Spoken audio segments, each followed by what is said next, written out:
കൃഷ്ണനും കുചേലനും ഗുരുകുലത്തിൽ ചേർന്ന് പഠിച്ചിരുന്ന നല്ല സുഹൃത്തുക്കളാണ്.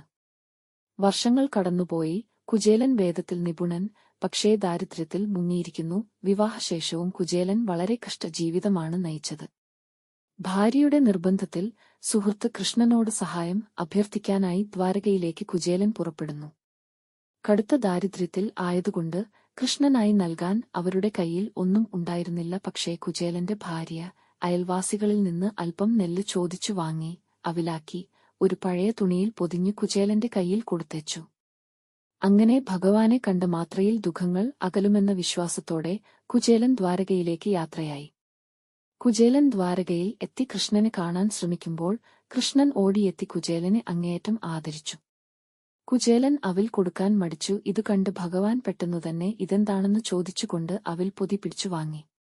കുചേല, ഈ ലോകങ്ങളെല്ലാം എനിക്ക് സമർപ്പിച്ചാലും ഞാൻ ഇത്രയും തൃപ്തിപ്പെടുകയില്ല എന്ന് പറഞ്ഞ് ഒരു പിടി അവിൽ വാരിവായിലാക്കി. ആ രാത്രി സുഖമായി താമസിച്ച് പിറ്റേന്ന് കാലത്ത് ഭഗവാനെ നമസ്കരിച്ച് യാത്രാനുമതി വാങ്ങി കുചേലൻ തന്റെ വീട്ടിലേക്ക് പുറപ്പെട്ടു.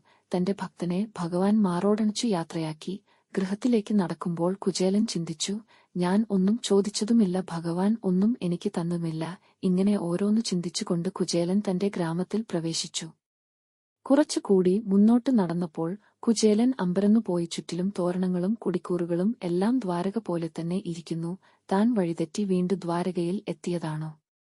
അല്ല, ഇത് ദ്വാരകയല്ല. ദ്വാരകയിലെ മന്ദിരങ്ങളും മറ്റു പഴയതാണ്. ഇവയെല്ലാം ഇന്നലെ പണി തീർന്നപോലെ ഇരിക്കുന്നു. അദ്ദേഹം ചിന്താകുലനായി തെരുവിൽ തന്നെ പകച്ചുനിന്നു. അപ്പോഴേക്കും കുചേലന്റെ അയൽക്കാർ കുചേലൻ സ്വന്തം വീട് കാണിച്ചു കൊടുത്തിട്ടും അദ്ദേഹത്തിന് അത് വിശ്വസിക്കാൻ കഴിഞ്ഞില്ല. തന്റെ പഴയ വീടിനു പകരം ദ്വാരയ്ക്ക് തുല്യമായ ഒരു കൊട്ടാരം.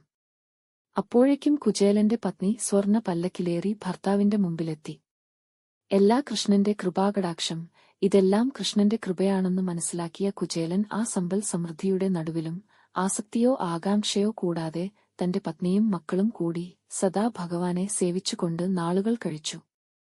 ശുദ്ധഭക്തിയും സ്നേഹബന്ധവുമാണ് ഏറ്റവും വലിയ സമ്പത്ത്.